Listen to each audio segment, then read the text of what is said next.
Welcome back, everybody. Gaming Grandpa here with part 4, free agency and drafts of my MLS Explained Football Manager 2024 tutorial series, Redone. Alright, before we get going, I wanted you to know that there is a couple things that are only in FM, and I will touch base with them when I cover them. We're going to talk about free agency. A player that is out of contract or had his option declined as per the MLS rules. Now, you also have to make sure you know the transfer window dates. That's very important. If you don't know how to check that, it's under your competition, under the MLS, and then you can go to rules. Outside MLS, free agency works the same as world football. Your transfer fees come out of the transfer budget. Now, miscellaneous fees may come out of the salary cap, which, don't get me going on my rant and raving again, okay? Agent fees and signing on bonuses and stuff like that are not supposed to come out of salary cap. It does sometimes. So get used to it. That's the game until they fix it. Nothing I can do about it. Outside teams are allowed to do pre-contracts to your players that have less than 6 months or 6 months or less remaining under contract. So be aware of that. MLS teams cannot do that with other MLS players, but outside MLS can do that. All right, inside the MLS, there's different types of free agents. We'll talk about unrestricted. An unrestricted free agent must be 24 years old or older. They must have 5+ years of MLS service, not have a current MLS contract, and players that have cleared the waiver draft. That, remember I talked about that. If players clear the waiver draft, they are now an unrestricted free agent, or players that have cleared the re-entry draft.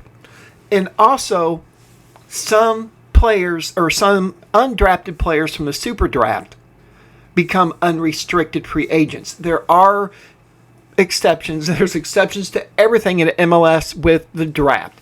Some players actually sign a pre-contract to play for a team's academy or sign a supplemental contract with the team, but because they're in college, they have the right to finish college.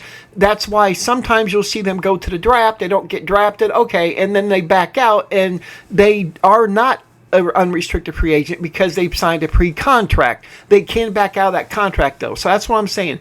It just depends. If there's a player in the draft that you like, draft them. And if you don't have any more draft picks and can't trade for them, then shortlist them. And then after the draft, check to see if you can sign them as a free agent. If you can, then good for you. If you can't, then that means that they were a college-protected player on that list and you can't sign them. Now, I wanted to also explain, if you have a 23-year-old that has 5 or more years of service, he is not an unrestricted free agent because he doesn't meet the age requirements, okay? To be unrestricted, basically unrestricted means that there's no restrictions to sign that player as a free agent. There's nothing holding him or nothing you have to trade for to be able to sign him, okay? But they have to meet all the age and the Major League Service requirements. Hopefully you understand that. Time to talk about restricted free agents. Players still belong to the releasing team or the waived team, and that's the MLS rights things. Now remember, restricted free agents are they don't meet the 2 age or the MLS service requirements, okay? There's no restriction on the age. They could be 30 and still be a restricted free agent, okay? So if they don't meet the age and I should say the MLS service requirements, then they are automatically a restricted free agent. That's the best way to remember the difference. And you're probably not going to even need to know that later, but if you are trying to sign a free agent that is an American and he's in the MLS pool, chances are, if you have that message pop up that says you need to trade for rights, then he's a restricted free agent, okay? Now, restricted free agents can receive offers from other MLS teams. Obviously, they don't have to trade for the rights if they're offering them a straight-up contract and they just left the MLS. The only time you have to offer player or try to trade for player rights is if the player is outside the MLS. That was, like, say he played in Belgium and now he's a free agent, okay? He's no longer really considered an MLS free agent. He's a worldwide free agent, so then you'd have to trade for the rights. Youth Academy players not retained are always restricted free agents because they are released during their 18th, the year they turn 18 at the end of that season, so they don't meet the age requirement. All right, let's talk about drafts. There's 4 different types of drafts. The waiver draft, basically players, it's not always players that were waived, but it's players that don't meet other draft requirements. And a younger player, it's usually 22 years and younger for most waived players that are in the waiver draft, but not always if they don't meet the other requirements, okay? But for players that are 22 and older, these are players that are out of contract, they had their option declined, or they cleared waivers or even released, okay? If they meet certain criteria, then they're eligible to appear in a waiver draft. Now, can you find good players in a waiver draft? As an expansion team, yes. As a non-expansion team, not really.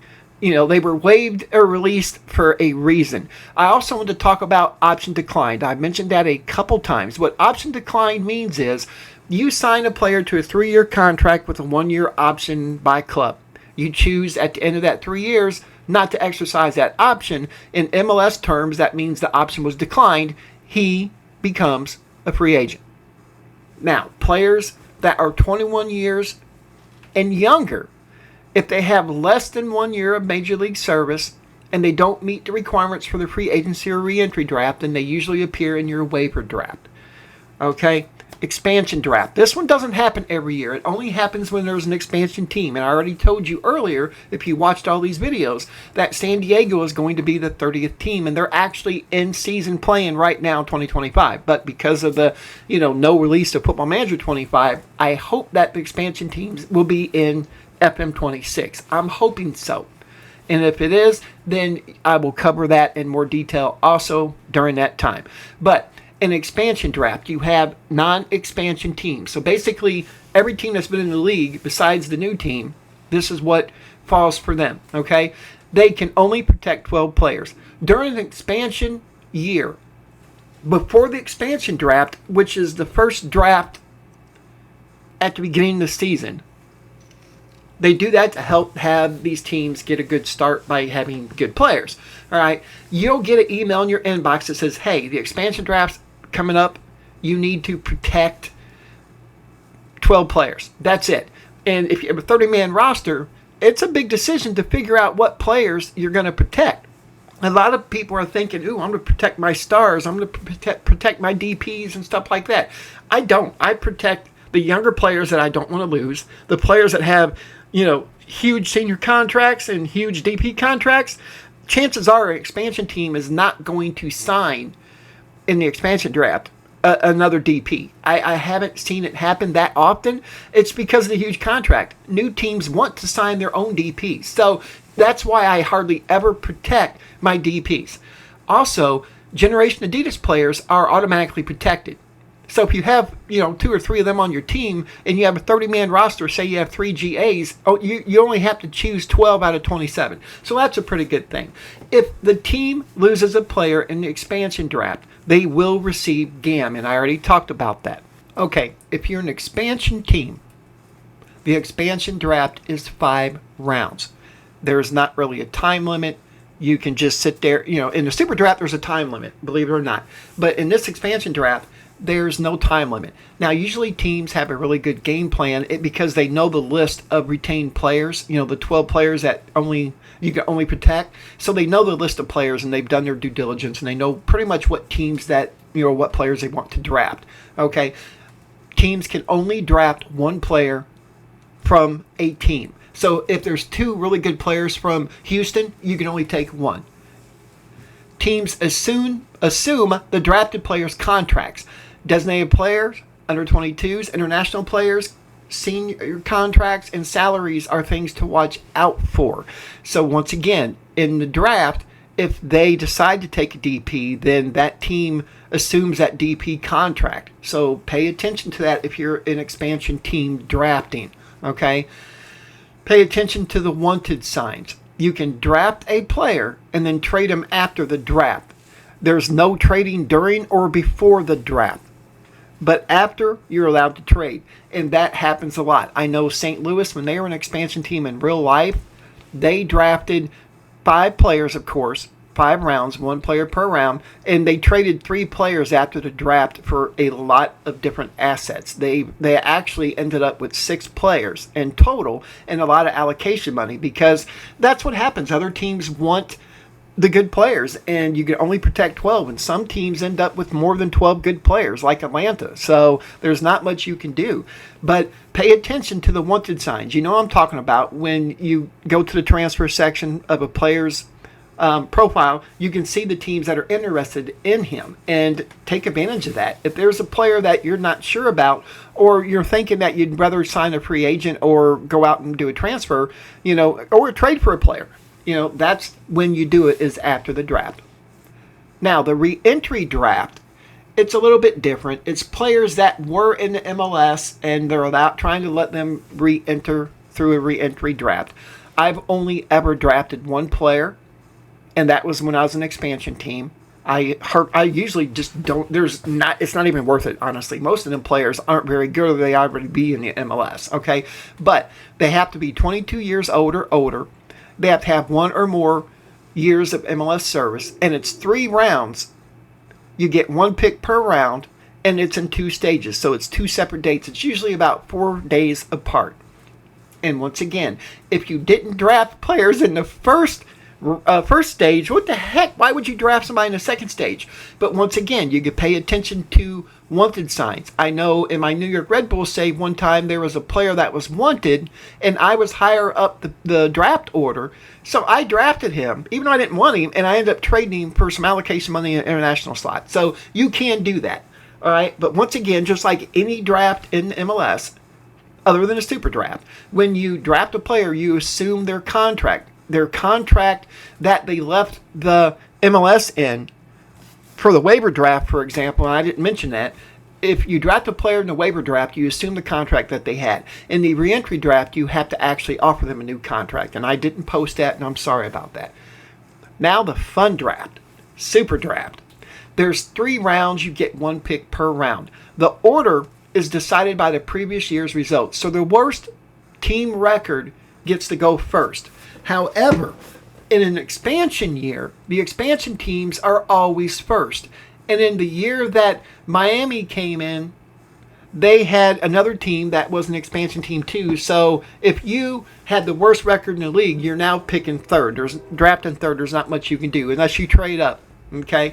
Trading occurs frequently before and during the super draft. Sorry about that. The damn trains around here, man. It's just ridiculous. Okay. Now, as I was saying, trading occurs frequently. If you have a top 5 pick in the first round, of course, before the draft, your inbox is going to get filled completely by teams wanting to trade. And this is why people think trading is broken, because they're going to send an inquiry to you telling you what they want, and they're not asking for anything. They're not offering to give up anything. And a lot of people are like, oh, it's broke. No, that just means that they want whatever pick. Like, if Miami wants your first round pick, they're going to send an inquiry, and it's going to be an inbox email. It's going to say, hey, we want the first round pick, and they're not offering anything in return. That means they want you to come to them and tell them what you want. Now, chances are you're probably going to ask for too much, and that's okay. But that's what that means if they send you what I call a blank trade request. They're just telling you what they want. It's not broken. They're saying, hey, come to us. We want this pick. All right. There's no limit to the number of picks. You can have as many picks as you can muster.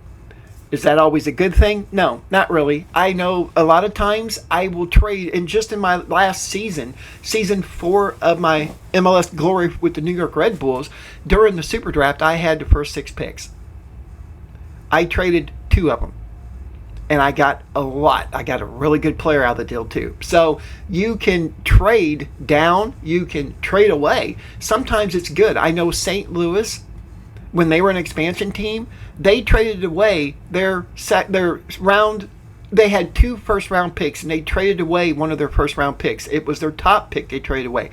They had number 1. They traded it, and they got a lot. They ended up with 3 first round picks. They ended up with allocation money and a couple extra players. So be aware of trading. It happens. If you're in the draft, make sure you check your inbox. You back out and check your inbox, because there's teams that will offer you trades throughout the draft. So just be aware of that.